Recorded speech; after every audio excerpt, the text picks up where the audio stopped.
In early October 2025, the Christian world was shaken by a headline no one expected.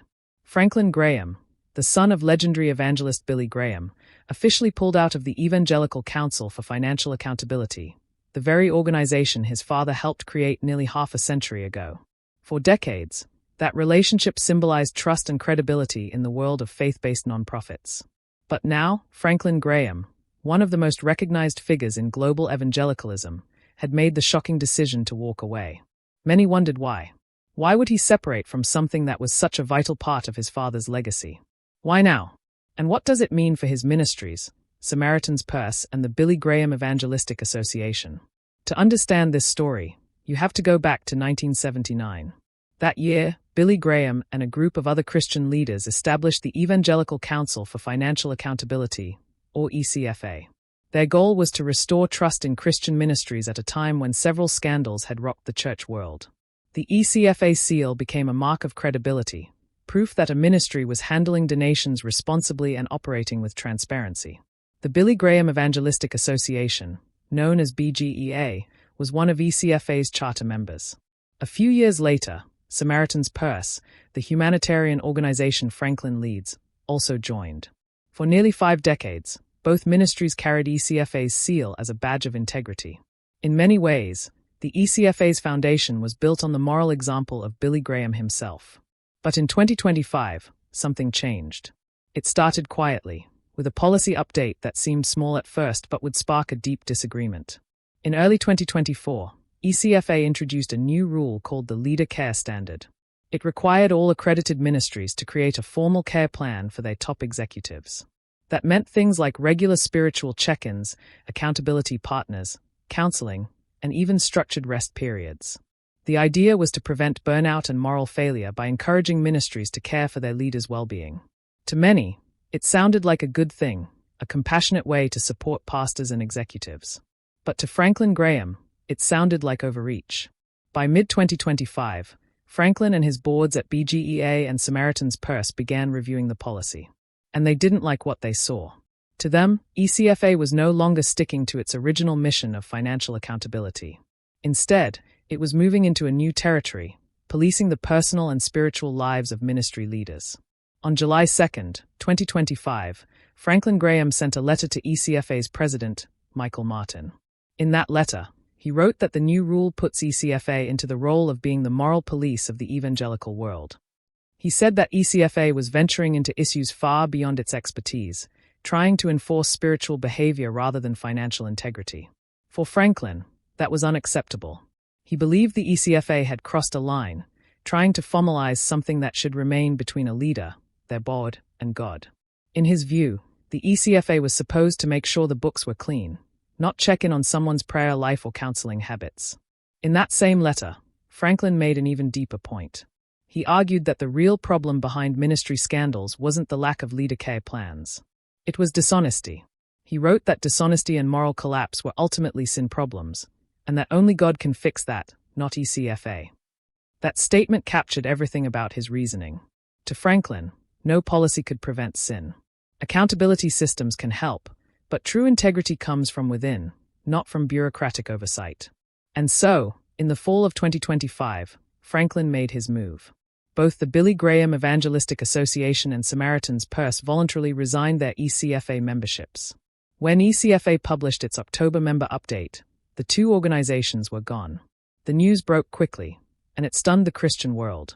After more than 4 to 5 years, the Graham family name was no longer associated with ECFA. It was the end of an era.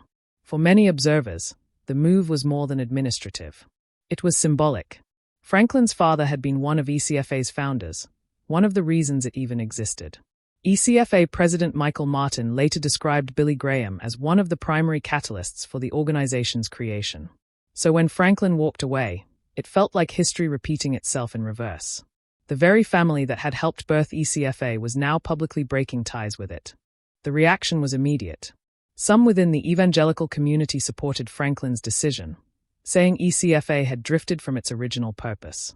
Others said the opposite, that Franklin's exit showed a troubling resistance to outside accountability. After all, Samaritan's Purse and BGEA are enormous organizations. Samaritan's Purse holds more than $1 billion in assets, and the Billy Graham Evangelistic Association brings in over $200 million in annual revenue. Without ECFA oversight, those ministries now answer only to their internal boards. That raised questions for watchdog groups and donors about transparency and independence. Some critics even pointed to Franklin's reported compensation, around $800,000 a year, as a sign of why accountability matters. But for Franklin, it wasn't about money or image. It was about principle. He saw ECFA's new rule as a spiritual invasion, not a safeguard. And that's the message he wanted to send, that Christian leaders shouldn't be micromanaged by external agencies in matters of personal faith. Still, the tension this created went beyond one man or one organization. It exposed a deeper divide in modern evangelicalism. On one side are those who believe institutions like ECFA are vital for preserving public trust, especially after years of scandals involving well-known pastors. On the other side are leaders who believe accountability should remain local and spiritual, not institutional and bureaucratic.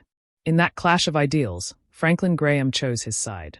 And by doing so, he reignited an old debate about what accountability really means in the church.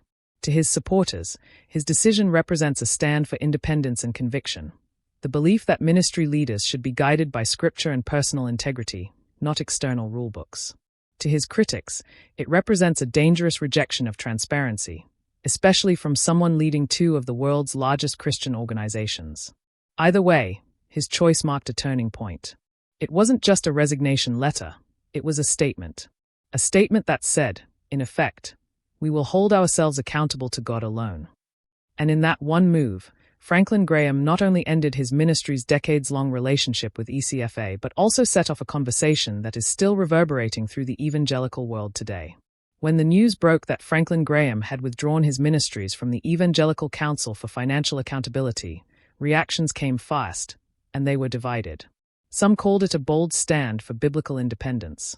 Others saw it as a dangerous move that could undermine public trust in Christian organizations. But Franklin Graham didn't back down. In the weeks following his decision, he publicly defended his move, standing by every word in that letter he sent to ECFA's president. For him, this wasn't just a disagreement about policy, it was a matter of conviction. He said the ECFA had strayed beyond its purpose.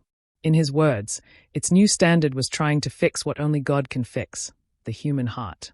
He insisted that ECFA's leader care rule was an attempt to formalize spiritual accountability in a way that no outside organization has the authority to do. In one interview, he explained that he wasn't against accountability. He was against confusion about what kind of accountability ECFA should provide. He believed their job was to make sure the finances were clean, not to decide what counts as spiritual health. He said that by introducing policies about personal care and moral well-being, the ECFA was taking on a role that doesn't belong to a financial watchdog. Franklin's defense struck a chord with some ministry leaders who had been skeptical of ECFA's new direction. They agreed that spiritual and emotional care for leaders is vital, but said it should come from within the church community, not from an outside accreditation group. They felt ECFA was beginning to look more like a regulator of behavior than a guarantor of transparency. But others didn't see it that way. Many in the broader evangelical world defended the ECFA's new policy. They said that caring for a leader's spiritual and emotional well-being is directly connected to accountability. After all, when leaders burn out, compromise, or act without oversight, entire ministries can collapse. From their perspective, the leader care rule was a proactive step, one designed to prevent the kinds of scandals that have plagued the church in recent years. To ECFA's credit, its leadership handled Franklin Graham's departure with respect. Michael Martin, the ECFA president, expressed disappointment but also gratitude. He said, "We honor their legacy," acknowledging that Billy Graham's influence had been one of the primary catalysts for ECFA's founding back in 1979. There was no public fight, no harsh words, just a quiet but unmistakable parting of ways. Still, beneath that civility, there was an undeniable tension. Franklin's exit put ECFA in the spotlight in a way it hadn't been for years. Other organizations began re-evaluating their memberships too. Reports surfaced that dozens of ministries, large and small, had chosen not to renew their ECFA accreditation since the new policy was introduced. Some did so for unrelated reasons, but the timing made it clear that Graham's move had influenced others.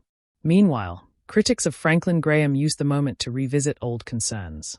They pointed out that both Samaritan's Purse and the Billy Graham Evangelistic Association are massive operations that do not file public 990 tax forms, documents that most U.S. nonprofits must submit for transparency. With ECFA oversight gone, skeptics asked, who's watching the finances now? Who ensures accountability to donors? There were also questions about Franklin's personal compensation, which has been reported to exceed $800,000 annually across his two organizations. Without ECFA's seal, watchdog groups said it will be harder for donors to verify how funds are being managed. For some, that reinforced the argument that ECFA's financial standards are essential for public trust. But Franklin's supporters pushed back. They argued that his track record speaks for itself, that both organizations have decades of faithful service, global humanitarian work, and no major financial scandals. They said ECFA's new rule was unnecessary bureaucracy, and that Franklin's decision wasn't about hiding anything. It was about resisting a system that had lost sight of its true mission. As the conversation spread, one thing became clear. Franklin Graham's decision had become a symbol of a much bigger divide in evangelical leadership. On one side are those calling for stronger institutional accountability, especially in the wake of moral failures among high-profile pastors. On the other side are leaders like Franklin who see these external structures as human attempts to control what only the Holy Spirit can govern. For Franklin, the issue boiled down to authority. He believes that ministries are accountable to their boards, to their donors, and ultimately to God, not to a council of external regulators. His words about ECFA being the moral police of the evangelical world weren't meant as an insult, but as a warning. He sees this kind of overreach as a dangerous trend that could lead to conformity rather than conviction. But for ECFA, the move toward leader care was meant to protect ministries from self-destruction.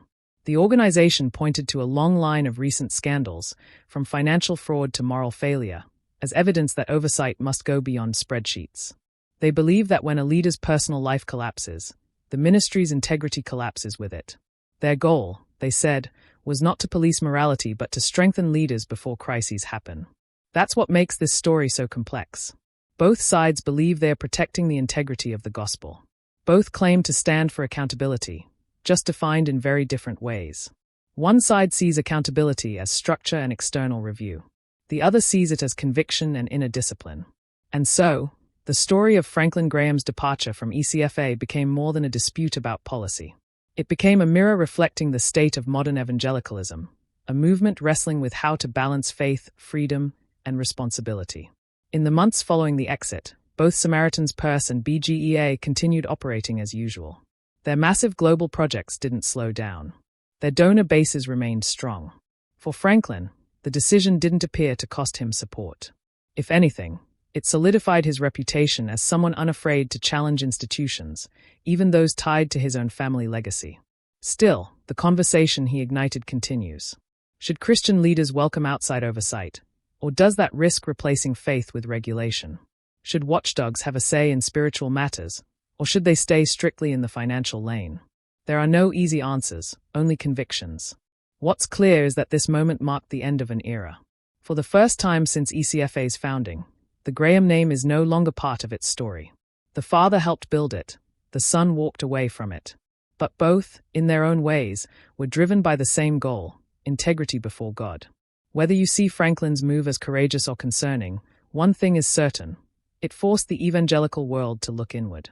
It reminded everyone that accountability isn't just a policy or a plaque on a website. It's a heart issue. And as Franklin Graham himself said, only God can fix that.